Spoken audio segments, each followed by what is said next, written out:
여러분 안녕하세요. 벌써 선생님과 함께 수업한 지 4번째 시간이네요. 우리가 처음 수업할 때는 선생님과 함께 비유하는 표현이 무엇인지 알아보았었어요. 그리고 지난 시간에는 시를 읽었는데 봄비라는 시를 읽었었죠? 봄비는 비유하는 표현 중에서도 은유법이 많이 들어간 시였습니다. 오늘 배울 내용을 알아보기 전에 나의 단짝 친구의 장점을 찾아서 칭찬하는 별명을 짓고 친구들에게 나의 단짝 친구의 별명을 소개해 봅시다 라고 되어 있습니다. 우리가 지금 직접 친구를 만날 수는 없지만 온라인 학급방에 올려보면 좋을 것 같아요. 나만의 정리공책이나 교과서 빈 공간에 한번 적어볼까요? 화면을 잠깐 멈추고 적으면 더 좋겠죠? 다 적었나요? 그러면 선생님이 여러분의 발표를 들을 수 없으니까 화면에 나와 있는 영지와 찬규의 소개를 한번 들어보도록 하겠습니다. 찬규의 별명은 치타입니다. 찬규는 우리 학교의 달리기 대표 선수이기 때문입니다. 영지는 찬규의 별명을 치타라고 했네요. 찬규와 치타의 비슷한 점은 무엇인가요? 달리기. 치타가 달리기를 잘하는 동물이죠. 그런 것처럼 찬규도 달리기를 잘하기 때문에 치타라는 별명을 지어주었네요. 그러면 찬규가 소개하는 영지의 별명도 한번 들어봅시다. 영지의 별명은 뽀로로입니다. 안경을 쓴 모습이 매우 귀엽기 때문에 뽀로로라는 별명을 지어주었습니다. 찬규는 영지의 별명을 뽀로로라고 지어주었네요. 영지와 뽀로로의 공통점은 무엇일까요? 맞아요. 안경이죠. 영지도 뽀로로도 안경을 쓴 모습이 귀엽기 때문에 뽀로로라는 별명을 지어주었다고 했습니다. 지금 영지와 찬규가 지어주었던 별명들이 비유하는 표현을 사용해서 지어주었던 것들입니다. 오늘도 지난 시간과 마찬가지로 비유하는 표현을 생각하면서 시를 읽어보도록 하겠습니다. 오늘은 친구와 관련된 시를 읽어보고 친구에 대해서 다시 한번 생각해보고 어떻게 비유하는 표현을 나타내는지 살펴보도록 할 거예요. 오늘 배울 내용이 뭐라고요? 비유하는 표현을 생각하며 시를 읽어봅시다. 오늘 읽을 시의 제목은 풀잎과 바람이에요. 먼저 시를 들려줄 건데 시를 들을 때 눈을 감고 들어도 좋습니다. 풀잎과 바람, 정완영. 나는 풀잎이 좋아. 풀잎 같은 친구 좋아. 바람하고 엉켰다가 풀 줄 아는 풀잎처럼 해질 때 또 만나자고 손 흔드는 친구 좋아. 나는 바람이 좋아. 바람 같은 친구 좋아. 풀잎하고 해졌다가 되찾아온 바람처럼 만나면 얼싸안는 바람. 바람 같은 친구 좋아. 잘 들어봤나요? 먼저 여기 해질의 밑줄이 그어져 있는데 해질, 이것은 헤어지다의 준말입니다.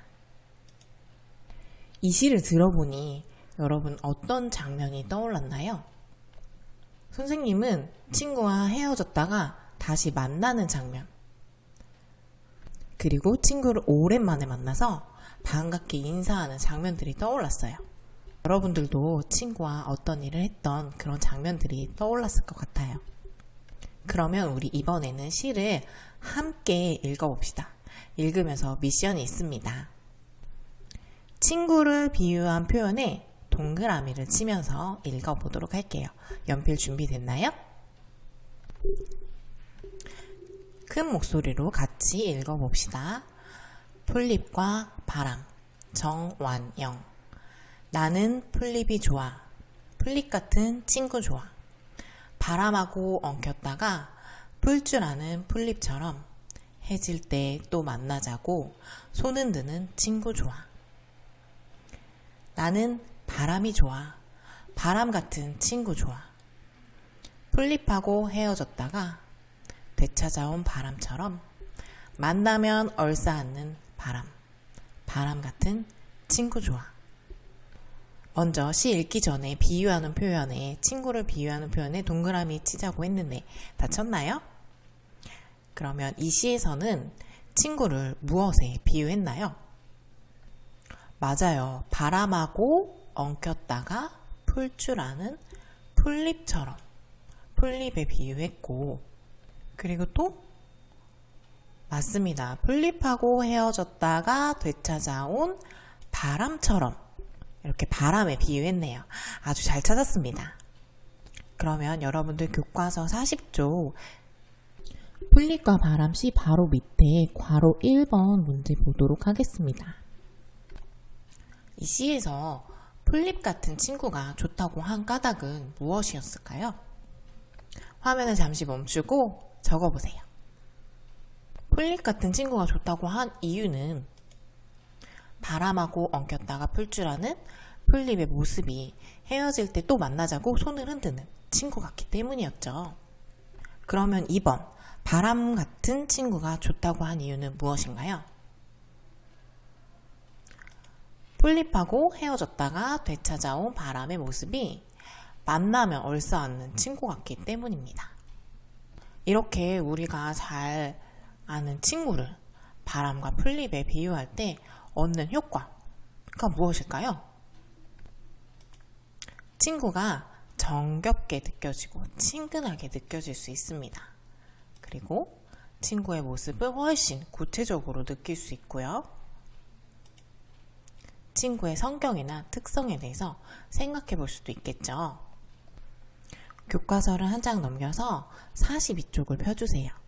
42쪽 7번. 풀잎과 바람을 읽고 질문을 만들어 친구들과 묻고 답해보자고 했습니다. 먼저 느낌과 감상에 관련한 질문에는 아까 선생님들이 시를 읽고 여러분들한테 물어봤었던 질문들이 있네요. 이 시를 읽고 무엇을 느꼈나요? 이런 질문할 수 있겠죠. 그리고 우리 처음 시를 듣고 나서 어떤 장면이 떠오르는지 선생님이 물어봤었죠. 그러면 질문 한 가지만 여러분들이 만들어 볼까요? 화면을 잠시 멈추고 만들어 보세요. 여러분들이 어떤 질문을 만들었을지 궁금하지만 들을 수가 없어서 참 아쉽네요. 그러면 예시를 한번 볼까요? 이 시를 읽으면서 어떤 친구가 생각났나요? 이런 질문도 할 수 있겠네요.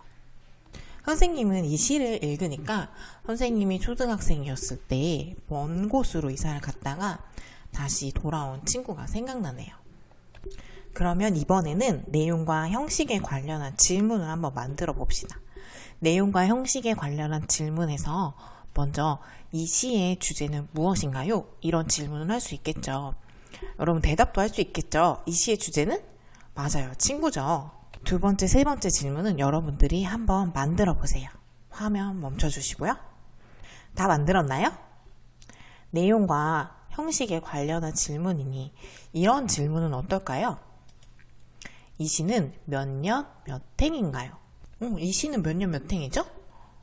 맞아요. 2년 그리고 6행이네요. 어떤 질문을 할 수 있을까요? 우리 지난 시간에 배웠던 걸 떠올려 보면 좋을 것 같은데. 운율. 그래, 운율. 그러면 이 시에서 운율이 느껴지는 부분은 어디인가요? 이런 질문도 만들 수 있겠네요. 그럼 운율이 느껴지는 부분이 어디인지 함께 살펴봅시다. 풀잎과 바람, 이 시에는 어디서 운율을 느낄 수 있을까요? 운율은 소리가 비슷한 글자나 일정한 글자 수가 반복될 때 생긴다고 했었죠. 그러면 이 시에서 반복되는 부분을 한번 찾아봅시다. 나는 좋아. 뭐뭐 같은 친구 좋아. 이 부분이랑 나는 뭐뭐 좋아. 뭐뭐 같은 친구 좋아. 이 부분이 반복되고 있네요. 그리고 2행, 3행, 5행, 6행에서처럼 뭐뭐처럼, 뭐뭐처럼, 뭐뭐 좋아. 뭐뭐처럼, 뭐뭐 좋아. 여기서도 느낄 수 있습니다.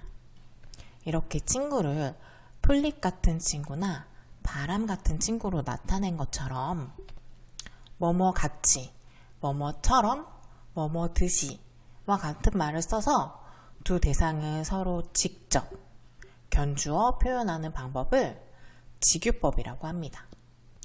이 시에서 글쓴이는 친구에 대한 자신의 마음을 풀잎, 바람에 견주어 표현한 것이죠. 그러면 이제 교과서 42쪽 8번 풀잎과 바람에 나오는 비유하는 표현을 바꾸어 써봅시다. 우리 지난 시간에 봄비를 바꾸어 써봤으니 이번에는 더 쉽게 할 수 있을 거라고 믿어요. 비유하는 표현, 풀잎 같은 친구 좋아. 바람하고 엉켰다가 풀 줄 아는 풀잎처럼. 이 부분을 무엇이랑 바꾸면 좋을까요? 내가 생각하는 친구와 비슷한 걸 떠올려 보세요. 화면을 멈추고 떠올린 것과 친구를 연결지어서 바꾸어서 한번 써봅시다. 선생님은 마음이 아름답고 예쁜 친구가 떠올랐어요. 그래서 아름답고 예쁜 건 무엇이 있을까 생각하다 보니까 요즘 날리는 벚꽃잎, 꽃잎이 있네요. 그러면 꽃잎에 비유하면 꽃잎 같은 친구 좋아. 언제나 아름답고 예쁜 꽃을 피우는 꽃잎처럼 이라고 바꿀 수 있겠죠? 여러분들은 어떻게 바꿨는지 궁금하네요. 바람 같은 친구 좋아. 풀잎하고 해졌다가 되찾아온 바람처럼. 이 부분은 어떤 표현으로 바꿀 수 있을까? 만약에 마음이 정말 넓은 친구가 떠올랐다면 넓은 거 뭐 있을까요? 우주? 바다? 바다 좋네요. 바다 같은 친구 좋아. 세상에 있는 모든 물을 넉넉하게 보듬어주는 바다처럼 이렇게 바꿔볼 수 있겠네요. 그러면 49쪽 3번으로 갑시다. 친구란 어떤 의미인지 서로 이야기해보고 비유하는 표현을 사용해 친구의 의미를 표현해 봅시다 라고 되어 있네요. 여러분들에게 친구는 어떤 의미인가요? 친구는 소중하죠. 만약에 학교에 갔는데 친구가 없다면 쉬는 시간에 어떤가요? 정말 달콤하고 재미있는 쉬는 시간이 너무 심심할 것 같아요. 그 소중함을 떠올리면서 비유하는 표현을 생각해보면 우리 주변에 소중한 거, 공기 소중하죠. 물론 소중한 게 굉장히 많지만 공기가 없으면 우리가 살 수 없듯이 공기 같은 친구 좋아. 언제나 내 옆에서 함께 해주는 공기처럼. 그래서 비유한 까닭은 공기처럼 친구가 항상 소중하고 필요하기 때문에 이렇게 비유하는 표현을 쓰고 까닭도 쓸 수 있겠네요. 그러면 화면을 잠시 멈추고 여러분들이 생각하는 친구의 의미를 써보고 비슷한 대상을 한번 찾아보세요. 그리고 그렇게 비유한 까닭을 한번 적어봅시다. 잘 적어보았나요? 선생님은 친구 하면 따뜻함이 떠오르더라고요. 그래서 따뜻함 하면 떠오르는 게 무엇이 있을까 생각하다 보니까 요즘 날씨가 많이 따뜻해졌지만 그늘에 계속 서 있으면 엄청 춥더라고요.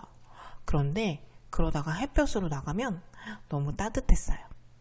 그래서 선생님은 따뜻함 하면 친구도 떠오르지만 햇볕도 떠올랐어요. 그래서 햇볕 같은 친구 좋아.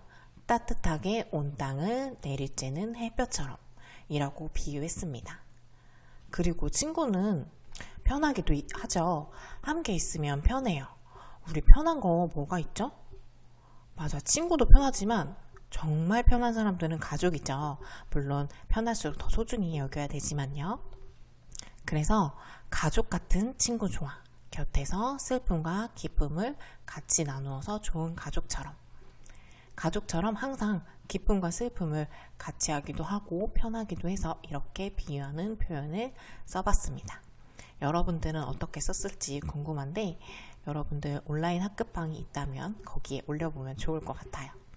이렇게 봄비와 풀잎과 바람, 시처럼 우리에게 익숙한 대상을 비유하는 표현을 살려서 표현하면 어떤 점이 좋은지 친구들과 함께 이야기해보자고 하는데요. 우리 친구들의 이야기를 서로 만나서 직접 들어볼 수는 없으니까 여기 나와 있는 친구들의 이야기를 한번 들어볼게요. 먼저 첫 번째 친구. 비유하는 표현을 보니 봄비와 친구가 새롭게 느껴졌어. 두 번째 친구. 비유하는 표현이 대상을 더욱 실감나게 느끼게 해. 여러분들은 어떤 점이 좋은지 떠올랐나요? 그러면 거기 말풍선, 교과서 43쪽 맨 마지막 부분에 있는 남자친구와 여자친구의 말풍선에 적어볼 수 있겠죠? 한번 적어보고 선생님이랑 같이 확인해 봅시다. 다 적어보았나요? 그러면 우리 여기에 나와 있는 친구들의 이야기도 한번 들어보고 내가 쓴 거랑 비교를 한번 해볼까요? 평소에 그냥 지나쳤던 봄비와 친구를 다시 한번 생각해보게 돼. 맞아요. 평소에는 비가 내리면 비가 내리나 보다. 그리고 친구 항상 옆에 있으니까. 근데 우리 이렇게 비유하는 표현을 살려 시를 읽어보고 바꿔 써보기도 하니까 조금 더 친구의 특징을 생각해 보기도 하고 봄비의 특징을 생각해 보기도 할 수 있는 것 같아요. 마지막 친구의 의견 한번 들어볼까요? 익숙한 대상도 비유하는 표현을 사용하면 새롭게 느껴져. 여러분들도 비슷한 의견을 냈을 거라고 생각해요. 물론 더 좋은 의견도 있을 수 있겠죠? 오늘은 풀잎과 바람이라는 시로 비유하는 표현 중에서도 직유법에 대해서 배웠습니다.